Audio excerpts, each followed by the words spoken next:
What is your advice to others about embracing the learning curve? There's a lot to learn, but being curious is the key there. Empathy, active listening, transparency can be quite daunting at first. How have your unique background shaped your approach to consulting? It's just exposure to different types of people. I did not leave school and say, I really want to be a consultant when I grow up. I actually have found over the past sort of 3 or 4 years that actually being a consultant is...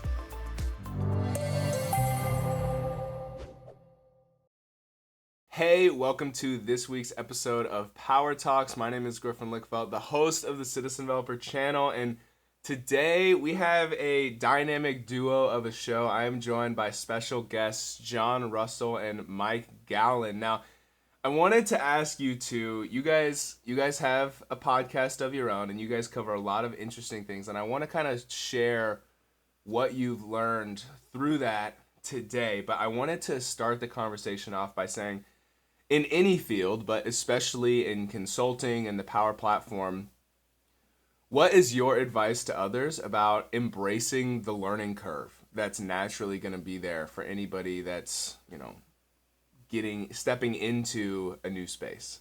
I would say for me, it kind of sounds quite obvious when you say it out loud, but having a curious mindset definitely is going to help you to embrace learning. Everything's going to be new. It's going to be tough at times. It's going to be very difficult, but the end result is absolutely worth it. It's a hell of a journey. Like whatever you do, whether it's consulting, whether it's Power Platform, whether it's something else like starting a podcast, it's going to be there's a lot to learn. There's a lot to take in. But being curious is really the key there, and I haven't ripped that off from anyone at all. Also, don't just spend all your time in the technical detail. Yeah, there's a lot of stuff around consulting that actually it's more around the, in my view, it's more around the essential skills and how you are with people, and you can learn the tech. Well, apart from me when it comes to custom code, but. That's why we all have a mic. I think the essential skills, kind of empathy, active listening, transparency, all of that, taking a hit for the client, all of those kind of things can be quite daunting at first.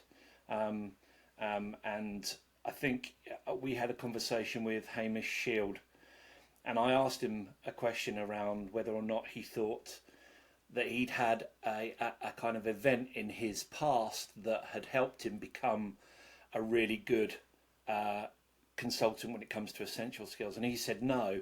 And it was interesting that, because I thought he was going to say yes, because I wonder if there is a lot of it's like a nature versus nurture thing when it comes to essential skills. I think some people have it inherently built into them, and that is based on their experiences in life. But I think I'm coming around to the conclusion that you can also be taught it as well. Yeah.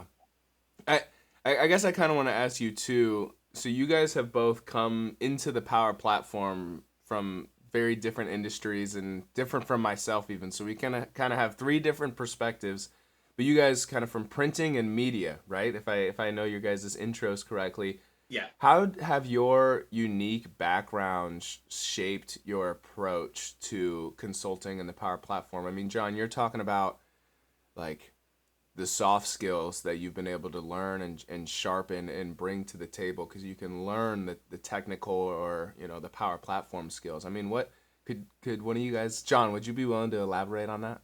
Yeah. So I mean, I think it's just exposure to different types of people. And people, depending on what their job role is, they have different priorities to you, right? So for example, when I worked at the BBC, you're supporting people who are working in studios, and this is back when they needed to print a lot of things out for like a running order and that kind of thing. And if a printer breaks in a studio, that's a big problem, right?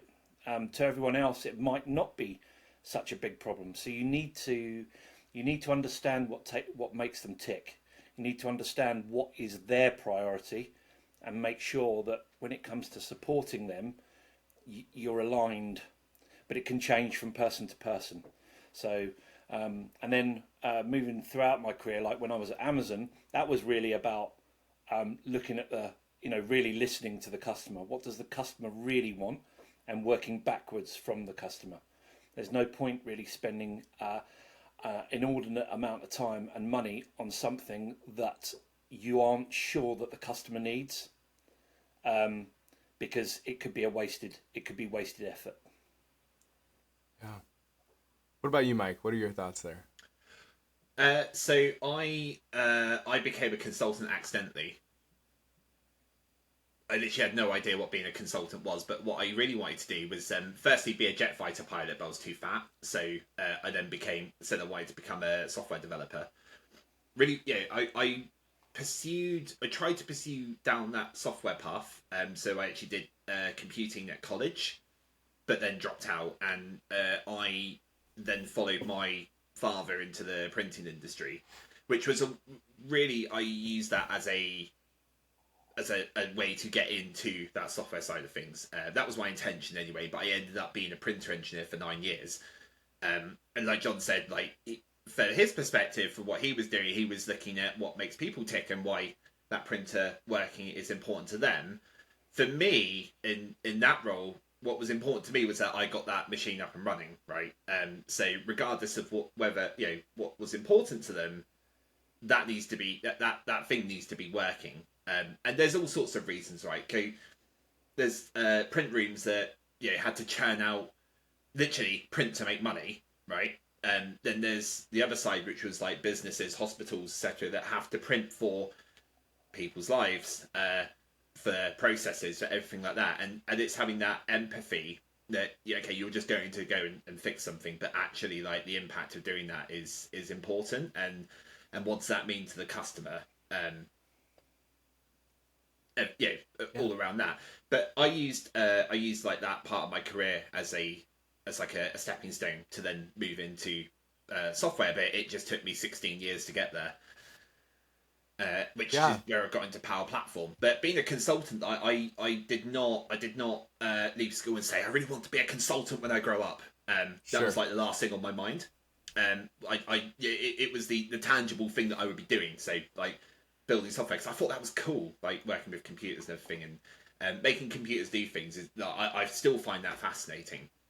But yeah, I actually have found over the past sort of 3 or 4 years that actually being a consultant is really the dream job now, because I get to do that like development side of things. I still get to do code, but I also get to learn all these people skills because I've been quite an introverted person for most of my life. I get to actually like build a bit of a personality and just be helpful and be kind and empathetic to customers and to clients and to whoever, my colleagues. And to me, that's actually I actually love being a consultant for that reason. Yeah, and it's a love that I've developed maybe over like the past, really over the past 2.5 years since I've been at ANS Group. Just being able to just have that love for consultancy. I was a consultant before ANS, but in a different capacity, and I don't think I quite appreciated like the actual skill set of a consultant. I was more of like an implementer, and that's what I focused on. Yeah, I agree with what you were saying there, as far as like you were talking about the loving consultancy, but also loving like that you have, that you are building computer software at the same time. It's like you're dipping your toes in both things, I guess. And I really resonate with that, because I as well just kind of fell into Power Platform consulting and what I do now just through a reference, and didn't really want to follow. I was an accounting major, did not want to be an accountant after like in my last semester of university, and I kind of fell into it. But I find that I really enjoy the mix between being a software builder and a consultant, because like we have certain roles, and at least where I work and on most projects, where like there's kind of a full business consultant role, where they aren't really in the technical at all. They're real high level, let's talk processes and pain points. But then on the other side, that we have, technical consultants and developers and stuff as well, which really aren't in the consultant world at all. We just kind of give them their tasks. And I really enjoy how kind of the functional consultant is kind of the term, I guess, that I would use. It's like right in the middle of that, They're a translator, right? They translate the technical and the business talk and the processes. Yeah. And that's the magic. It is, and I really enjoy that. And yeah, translating and speaking both languages and being able to do that. I also enjoy just like from a career perspective, like I'm not trying to say the true consultants have an easy job. I'm not saying that at all. Some of my best friends work in that space, but I also enjoy having a little bit of a technical expertise, like knowing how to create Power Apps, knowing how to create Power Automates, recently learning how to create Copilots in Copilot Studio. Like I enjoy the fact that I have a little bit of a technical background to fall back on as well, just from like a career perspective. I think it is for me, it feels a little stronger. And I kind of wanted to ask you guys another question. And so what's something that you guys have learned about consulting from working with from spending so much time with each other and doing the Sprint Zero podcast together and working with each other? We'll get into the Sprint Zero podcast here after this, but like what's something that you guys have learned from each other? Because I know it feels like at least online you guys are always together. I mean, I think we first of all we both got ADHD, and we've got different versions of that complement each other. So I'm more hyperactive, and Mike is more inattentive. So Sorry, we kind of complement. Yeah. We kind of complement each other on that, and we didn't really know that about ourselves when we started the podcast. Well, not to the fullest extent, though. I don't think I didn't really realise how much it plays into a lot of things. The other thing is that we keep each other accountable.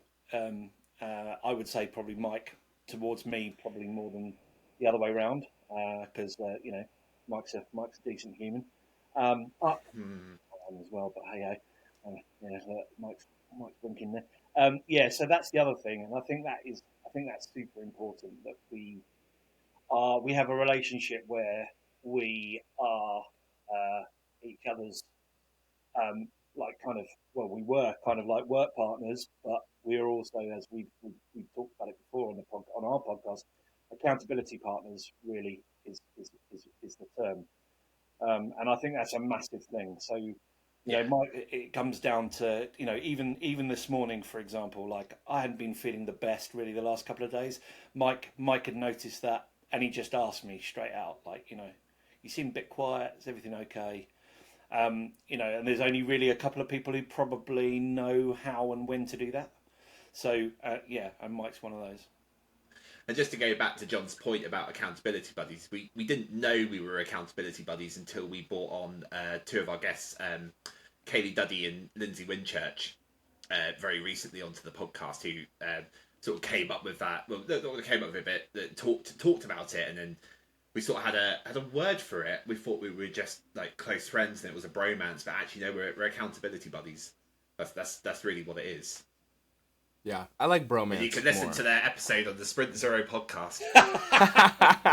So let's talk about it. I would love to. I mean, we are long form content creators together, so I would love to hear Mike, what you guys have to say. He's going to ask about the creative process. Well, potentially. I mean, I know there's a lot of people that listen that are MVPs or create content themselves, or maybe have a passion for it, and that's also something we haven't really talked about on this show. So I mean, tell us first off, the Sprint Zero podcast, what inspired you to start it? Just, I guess, not too long, but what's the story there? Basically, we went on Mark Smith's podcast and then realised that actually we work quite well together.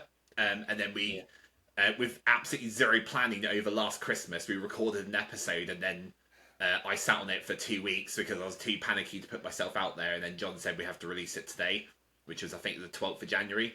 So I then worked out how to host a podcast in about 10 minutes, and then realised, oh my god, this is quite expensive, but hey ho. And then off it went, and then we released the first episode of Sprint Zero. Yeah. That's have you guys? That is the story. Zero planning. Yeah, remind me how many episodes as the time we're recording this have you guys produced now? Oh, I think is it episode 43 is coming out this Thursday? Yeah. 43. And have you guys done one every week since January 12th then? Yeah. We have, apart from we missed 1 week, and I think it was Anna Black said it really threw off her schedule when she didn't get a notification on the Thursday. But unfortunately, I ended up in hospital, so I wasn't able to edit any episodes that week. Yeah, I mean, sorry. We kind of like I was quite surprised at the cadence, because if I look back at, so we've got we just got a Microsoft form for people to fill in if they want to get on it. And on the form I hadn't updated it for a while, and it says we normally release like bi-weekly. And we got to the point where we had quite a lot of recorded episodes kind of ready to go, that we realised actually, we can do this weekly, and that's always been the case. We've always had about between anything up to like kind of 8 to 15 episodes already recorded, so that if we do have a week like last week where we didn't do any recording at all for one reason or another, then it's fine. We normally record 3 a week, so we normally record Wednesday, Thursday, and Friday lunchtimes, depending on the guest where they are. But yeah, that's normal. That's the normal cadence, and then kind of push it out on the following Thursday, depending on if someone says something that's time specific, then we have to be a little bit careful that it goes out at the right time. But most people are pretty cool. Like there's probably like 2 to 3 month waiting time before their episode gets released, and I don't think there's been any major issues with that, which is fine. Just trying to think how we can jazz up the format. I think kind of like, because we still got like about 17 guests ready to go, coming on to record. So we've got enough. If we stopped recording, we still would have enough till like end of May or something ridiculous. Yeah. So we're just trying to work out now, like we spoke just before we came on the podcast, as to where we can move it to, maybe go with video, or maybe go with video, or maybe mix it up a little bit. So still discussing that, but yeah. Hey, if you are finding this video impactful or insightful, be sure to like and subscribe. But more importantly, if you are wanting to learn more about the Microsoft Power Platform, then you are going to want to check out the completely free self-paced course that has all of the hand-picked content directly from me, as the first link down in the description down below. This is going to teach you everything you need to know about the Power Platform to get started and pass your first few Microsoft certifications. I can honestly say that as a Power Platform consultant myself, that I love what I do, and I don't think many people in today's day and age can say that. If you are wanting to learn more, as I mentioned, be sure to check out the first link in the description down below to get in direct contact and connect with me. All right, let's get back to the conversation. I was going to say, you guys, as long as you guys are wearing these hats you got on, you guys definitely need to do video. I mean, Jon, you're killing me, man, with the flamingo bucket hat over there. I love it. Thing is, it was a great hint, Griffin. Honestly, I know my wife will look at this. You said just put a hat on, so I went and put a hat on. That's exactly what I do. If I don't feel like doing my hair that day, or like for example in this one we're recording in the morning, I just throw a hat on. I hardly ever wear hats because I think I look ridiculous in them. Doesn't matter what awesome. hat it is. Yeah, I guess I wanted to share as well. So my process, I similarly as well try to get like a backlog of videos in case I'm out for whatever reason, or it also just gives me like a couple weeks where I can not think about YouTube and think about something else. And so I kind of batch record them, actually. So I go through like for a month, I'll try to record 3 episodes a week. And then that gives me enough time where I can then take basically a month off. Yeah. Plus, considering I record with Riverside, it's a monthly subscription, so it's half off, I guess, because I don't pay for a month. I just pause the subscription. Maybe that's just because I'm, I don't know, cheap, but No. But so I also you're being sensible with your budget. That is a benefit as well. And so yeah, that's kind of I totally relate with that, and I try to, yeah, like crank them out. Like I sprint through them, I guess, and get them scheduled up. I wanted to ask you, like, apart from the creative process and how you guys do it, I mean, what do you hope listeners take away from each episode?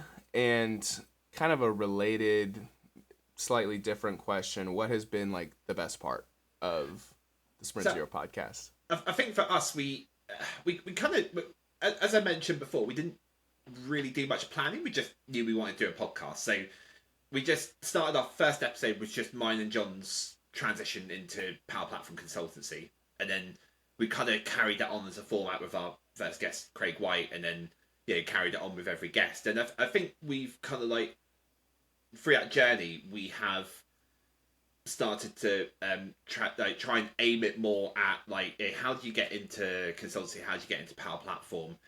What is your journey? We want to show people, and I think this is where it goes into something we're going to talk about later. Is that we've had like a mini workshop, Jon and I, just because we've done so many episodes now. Like, how do we now target this to increase viewership? How do we increase our reach? How do we get to more people? Who is our target audience? And actually, we've got the Power Platform community as the target audience. We also have like the graduates and the people just leaving school and college who may want to get into tech, or may not know what consultancy is, but think actually that might be quite a cool path to go down. And how do you get in there? We've got a plethora of stories, but people who are consultants, people who are directors, people who own their own businesses, people who are freelancers, talking about their journeys and their personal experiences getting into this space. So really, I think what we want to take away, our audience take away, is that there's all these like stories of how you can do it. There isn't a right or wrong answer. And I think sometimes we think like, if we haven't gone to university, then I'm never going to be able to do this. And I was like that. That's why I delayed getting into software development, because I didn't think I didn't have a degree. I dropped out of college. I didn't have like the qualifications to do it. Actually, I had the skill set. That's all that mattered, right? And it's then raising things like imposter syndrome as well, because that's a regular topic on our podcast. And the amount of people, a lot of people don't realise what it is and what the symptoms are. And actually, funnily enough, one of our previous guests, Dan Barber, does this great session on imposter syndrome. And a lot of the symptoms of imposter syndrome also tie into ADHD as well. So yeah. I as well. I feel like for myself, kind of what you were talking about with like posting the first episode, like terrifying.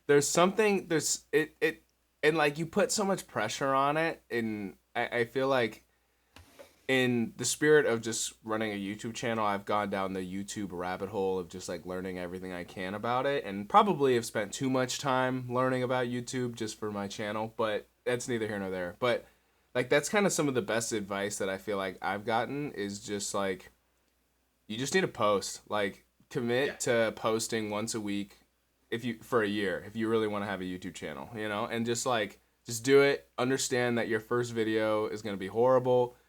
Your first 20 are going to be bad, and it's funny, like I completely relate to that. The first video I have on this channel, for anybody who I guess is new to the channel, I have started posting these in February, but I started the channel this September of 2023, and my first couple videos were about the AI 900 certification, the Microsoft certification. Mm-hmm. And those videos, surprisingly, are still doing really well. Like, they get several, I'm not sure how many views a day, I guess, but people are searching for study guides on the AI 900 and are finding my video. But the videos are horrible. Like the content is good, but the videos are so bad. Just like camera angle, the quality, the audio, everything is bad. And it's just funny. People always say, you know, like your first video or your first podcast generally is when nobody knows you. It's probably you're going to be your least viewed video. Unfortunately, mine is getting a fair amount of views, but I just live with it. I live with the fact that, you know, if somebody sees a video I produce, you know, this week, they're going to be like, wow, is this the same guy? You know, is this the same video? So, but does it matter about whether the video like looks good or is edited well or not, or does it matter about what people take away from it? Yeah, and that's exactly true. That's the important thing, isn't it? It's the takeaway from your content and the impact that has. That's the most important thing. Yeah. So excuse me, encouraging anybody out there, like, it's okay. Your first ones are going to be bad. Your first LinkedIn post, your first blog post, your first YouTube videos, your first podcast, they're going to be bad, and that's okay. Everyone's are bad, you know. That's just, I guess, what I have to say. Just bring great content and do what you do there. I guess you kind of answered this as well, but Jon, what's been the best part, like, of running the Sprint Zero podcast? I mean, I really like meeting people, and I like, you know, I love meeting people that I've not met before and trying to understand what makes them tick a little bit. And I think the uncomfortable corner part for me, I don't even remember how we even came up with that, but that to me is my favourite part, because people it goes one of two ways. They either probably don't want to say what they really want to say sometimes, which is fine. That's their prerogative. But then you have other times where someone says something and you're like, whoa, okay, like I didn't see that coming. And that's the bit I know, because we've had some feedback on that. That's the bit that resonates a lot with our audience, because it's getting most of the time, it's getting beyond the technology, it's getting beyond consultancy. It's like showing people that, you know, that anyone can have these issues with imposter syndrome or feeling uncomfortable, and it's just kind of like how you deal with it, you know, having a growth mindset, all of those kind of things that help you get through it. So yeah, and it also helps, you know, it helps me personally, like obviously with the change of job recently, you know, that I found that a bit daunting. You know, I'm not going to lie, it's been fine, but I've kind of realised, you know, through all these chats we've had about imposter syndrome, you know, I'm here because I was hired for the role. If they didn't want me, they wouldn't have hired me. You know, they kind of understand my skill set, etc. So, yeah, I think it's very difficult though sometimes to take your own advice, and that's where, again, going back to that accountability thing, and, you know, talking to Mike and talking to other people, that's where that relationship is really good for me, because it helps me. Yeah. Yeah. And I think what's great about our podcast as well is we've had quite a lot of feedback on this, especially when we got nominated for the award for, it was the UK Microsoft Community Award last month, and that was when they announced the winners. Unfortunately, we didn't win, but that was great for our logo. But we do get a lot of feedback about how comfortable we make the guests feel when they come on, and the fact that they open up so much when we get to Uncomfortable Corner. Really, I think that's really like a testament as to, you know, the sort of environment that we want to promote on Sprint Zero, in that it's a safe space as well, and by sharing whatever does make you feel uncomfortable, other people may resonate with that. Yeah, absolutely. I don't know, Mike, if you got the sound bit up, but let's go to the uncomfortable corner. I don't, unfortunately. Sorry. It's okay. I'll send it to you. Yeah, send it to me. Do it in post. We just played it. Yeah, it just played. Right, this is, and Jon, you were saying this is like the staple, the hallmark of your guys' show. And I get also one of the things I love about it. And I mean, I am just generally a fan of authenticity and vulnerability just in my relationships with people and everything. Like I think that's what makes relationships life-giving, you know, is just being real and going through life together. And so I I love that about your guys' show. I guess I wanted to ask you, like, why, from everything you guys have heard and learned and gone through, why is pushing yourself to be uncomfortable so important and to who you are as people? I think it's because being uncomfortable is like at the edge of learning, right? So you're probably doing your best learning and best taking on new information when you're at that point, or at least that's how I feel I am.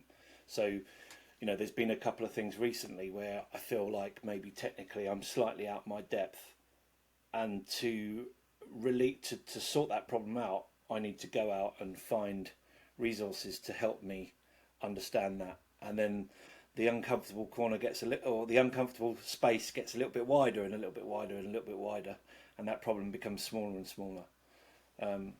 Yeah. Yeah. Uncomfortable things like releasing a podcast for the first time. Yeah.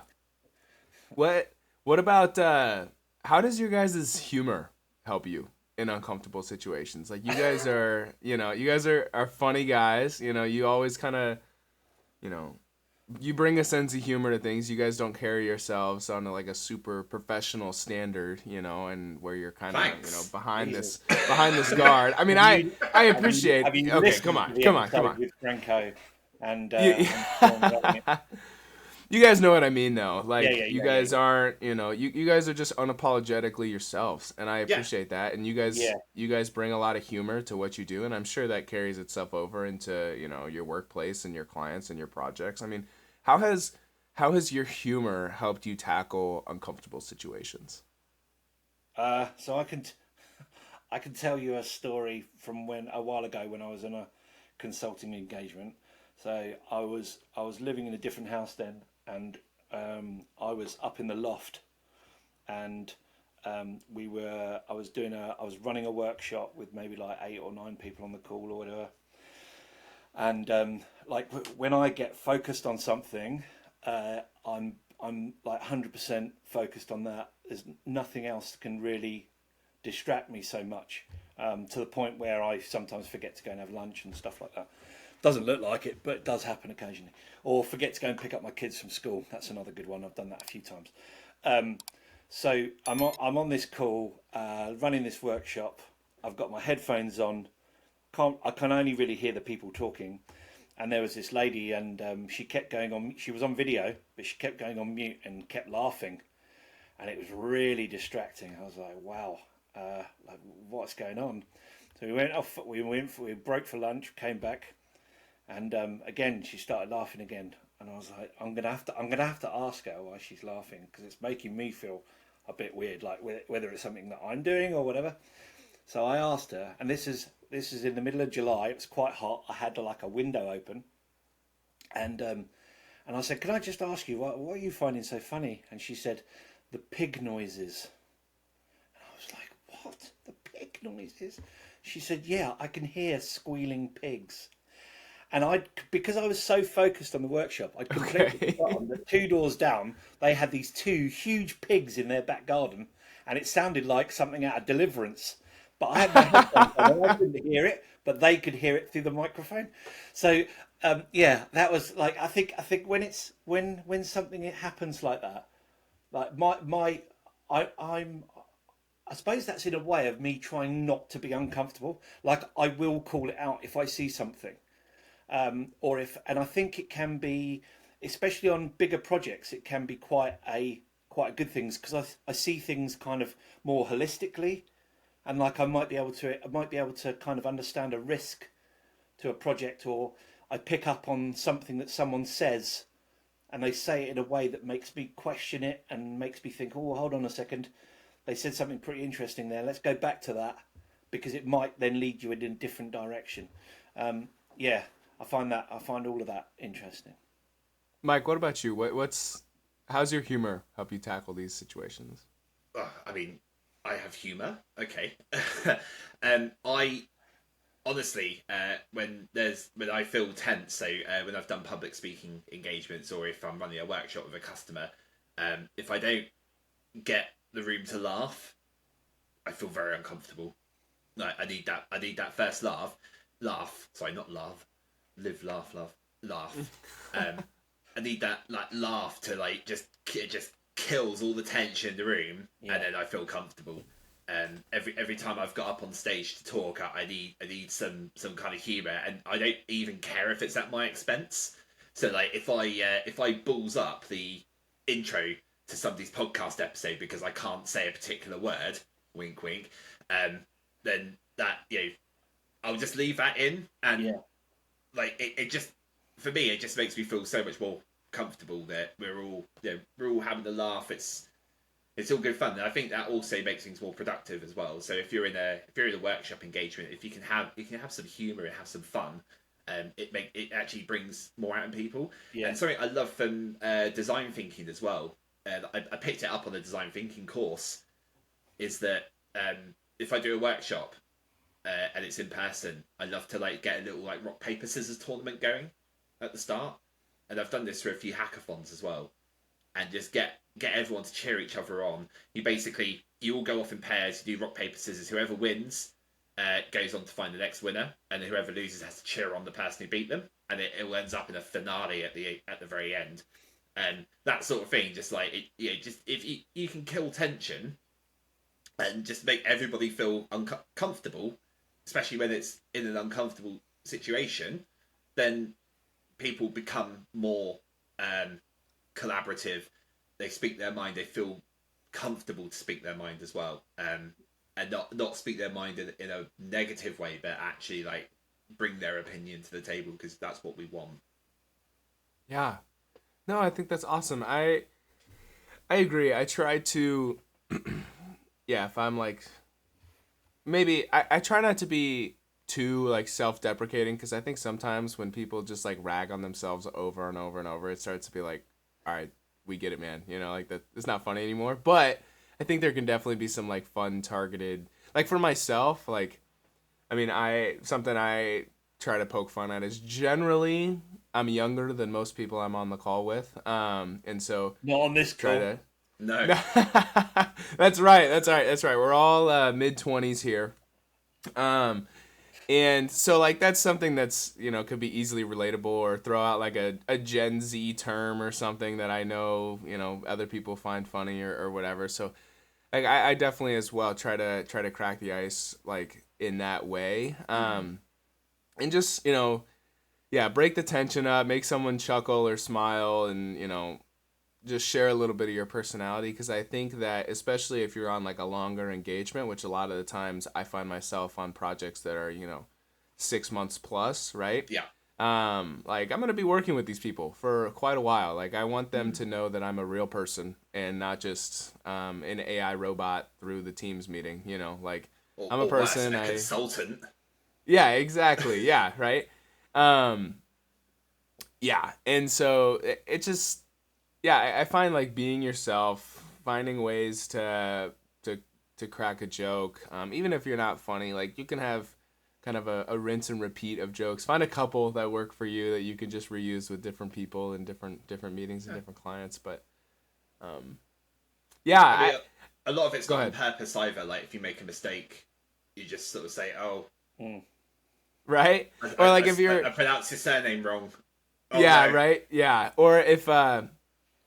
I was on a project recently with a person I've worked with a long time. We have a good friendship, and I'll send a jab at him or something. Be like, oh well, he would have never figured that out, or something like it's just like funny or a laugh, and so you remember when you were on our podcast, Griffin, and you said when we I do. I almost referenced that at the beginning, but I didn't want to make it uncomfortable. Right? Really good. You got us properly. Yeah. That really threw Mike off.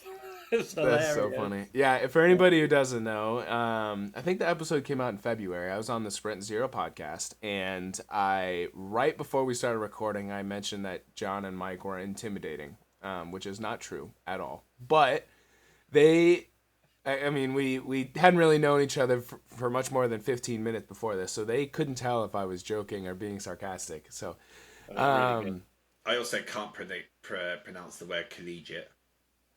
That's right. Yeah, you did right there though.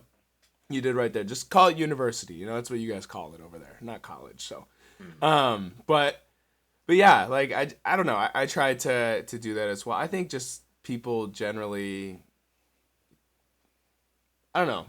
It makes things that are so professional and serious more like less intimidating because a lot of times we can be in situations. I mean, at the end of the day, they are paying us or paying our employer for our time, and so a lot of times it can feel very transactional and like very, you know, let's get down to business. But like I said, yeah, if you're working with someone for a long time, I think it's really important to show that you're human, you know, and not sea lion. Yeah, exactly. I don't know if you guys have anything else to add there, but I'd love to, you know, for the last few minutes, we don't have the uncomfortable corner on the show. We have the after hours happy hour segment of our show where we can talk about anything and everything outside of work, let our personalities shine through a little bit, as if we haven't already. But I know you guys, Jon, I'll start with you. You mentioned that you've been passionate about DJing. Tell me a little bit more. What's going on? So it's very much a bedroom thing now, as you can see, it's over there. But yeah, kind of in my younger days, I used to DJ quite a lot in London and played in Ibiza a couple of times. Yeah, all over the place really. I kind of like, since having kids, I kind of like priority switch and stuff. My eldest is increasingly getting interested in this piece of equipment here behind me. So I think at some point I'm gonna pass the baton on. But yeah, apart from that, like into photography, I've always been into photography, and just really, actually, I know it comes back to what we've talked about already, but like, yeah, I do. One of my main things is really meeting new people. Like my wife finds this difficult because I'm the kind of person that will talk to you on like talk to a random person on a train, whereas my wife is like, no, why are you talking to these people? Also known as a Londoner, right, Jon? Yeah, yeah, also known as a Londoner. So, yeah, I mean, I like talking to people that are passionate about something, and can talk to them for, however long. Yeah, that's what I like doing. Mike, I wanted to ask you as well. You, I think fairly recently, right, did some sort of cycling, would you call it a race? Like, what's going on there? I'd love to hear more. No, don't get the ECI involved. It wasn't a race, it was a sportif. Okay, what was this? What was this? Tell me more. So twice a year, either the British Heart Foundation or a company called Skyline Events, they run something called the London to Brighton cycle ride. It's quite an iconic cycling route. So it's 55 miles. You start from Clapham Common in London, just near central London, and you cycle all the way down to Brighton seafront. It's quite tough. It's not the toughest bike ride you can do. I actually looked at one the other day, which was 240 kilometers, which I don't know what that is in miles, like 180 miles around the Cotswolds, which sounds incredible, but I don't think I could do that. So what happened, like just to rewind a little bit, is back in May I came down with measles. I actually ended up being hospitalised, and that's why we missed a week of Sprint Zero at the start of May. And at that point, what happened? I started to get liver failure as well. Which was like, I'm overweight. I know that. I used to drink alcohol. Not in a problematic way, but I was a drinker. Didn't have the best lifestyle, and the measles was one thing. It was just a lack of vaccination as to why I got it. But then those other symptoms started to happen, and at the time I had a 2-year-old son and a wife at home, and it really sort of occurred to me, actually I need to be doing something more about this. I can't have a 2-year-old and be in hospital for 5 days. Like that's not right. That's not the right role model that I need to set for my son. It's not going to ensure that I'm here long enough to enjoy his life, right? So whilst I was bedridden in an isolation ward in hospital, I've always loved cycling. I've always gone out and done it. So during lockdown, I actually I moonlighted as a delivery rider, just because I really wanted the backpack. So they have, like Uber Eats. I don't know if you've ever had that. They have the massive backpack on with a big thermal bag at the back. I really wanted one of those because I was waiting outside the Nando's in the freezing cold for a takeaway, and I saw a guy with a push bike with this massive bag. I thought, I really want one. How do I get one? And rather than just buying one, I just decided to sign up, be a delivery rider, and actually go and do some deliveries. But anyway, I'm going off on a tangent. I really wanted to get back into cycling. I had a bike, but I really wanted a road bike. So the minute I was able to, I went to my nearest decathlon, bought a road bike, and just started to go out and do cycles. And I think I had it for a week.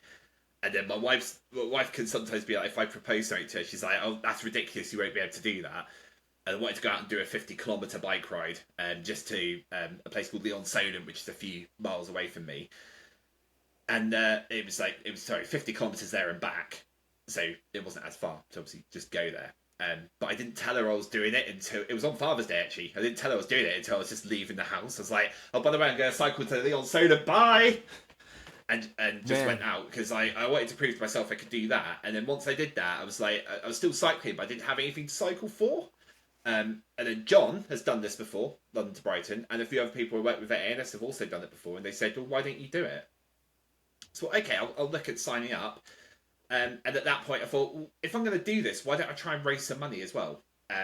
Now, my son was actually born 2 months premature. So my wife got something called acute preeclampsia. So in pregnancy, you can have preeclampsia, which is like you have a high blood pressure and you're monitored quite closely during your pregnancy, so that in case anything happens, they can take action. But what happened with my wife, she had a very normal pregnancy until 2 months before her due date, and then all of a sudden she felt very unwell, and we had to go into hospital. I told work I'll just taking my wife to the hospital. We'll be back in a few hours. It all looked fine, and then all of a sudden her blood pressure went through the roof. We were then overnight, and then it was sort of decided that about 11 o'clock, okay, we're going to have to deliver the baby. I was like, whoa, hang on, I thought I had 2 months left. So I decorated the house. And because of that, because he was so premature, he stayed in hospital for a month afterwards, where because of COVID, because of lockdown, we weren't able to see him together. We had to go one at a time, and we had to leave him there at night. So we weren't allowed to stay at the hospital with him. So every night I would have to drive my wife home. We'd go home without our son who was in hospital. But the hospital that looked after him, Princess Anne in Southampton, they just did an absolutely incredible job, and he powered through the neonatal ward. Just went from step to step. They really helped my wife with breastfeeding, using a pump, because that's what we had to do at the time because he was too young to even breastfeed. And I just wanted to give something back, so I decided, actually, you know what, I'm gonna try and raise money for the hospital, and I did that through the Ickle Pickles charity, who are a charity who they help to get funding for neonatal units and buy equipment and everything like that. So I decided to do that, and ended up, I think, raised about £2,100 for the hospital, which is way beyond what I thought we could have raised. And there are people from, because I shared it on LinkedIn, it's the only social media I really have.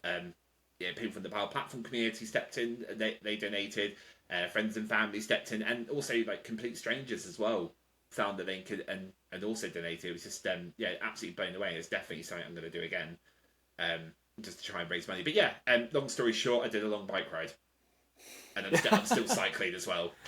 That's so awesome. I love hearing the long story. Thank you for sharing all that, both of you guys. I wanted to thank you guys for being here and making yourselves available and coming on and being our first duo guest show. If people were impacted by this conversation and wanted to get in contact with you guys, what would be the best way to reach you? Well, you can now find our podcast because we worked out that actually if you don't put Power Platform in your Power Platform podcast name, then nobody can find it. There you go. So we found that out the other week, and we've been live for 9 months. Yeah, where can people find your podcast? What's it called? What's going on here? What's it called, Jon? Sprint something. Sprint Zero, I think. Sprint 1? No, Sprint 0. That's it. Sprint 0. You can The find Sprint- that on all major podcast platforms, so Apple, Spotify, Deezer, Castbox. I think we might be on there as well. I can't remember. And if you can find me and Jon on LinkedIn as well, if you want to reach out to us individually. And you can also find Sprint Zero on LinkedIn. Yeah, I will have links to everything down in the description down below so that people can get plugged in and start listening to your guys' podcast. So thanks again for being here. Thank you to you for sticking to end the show. My name is Griffin Lickfeld, the host of the Citizen Developer channel, and I'm excited to connect with you in the next one.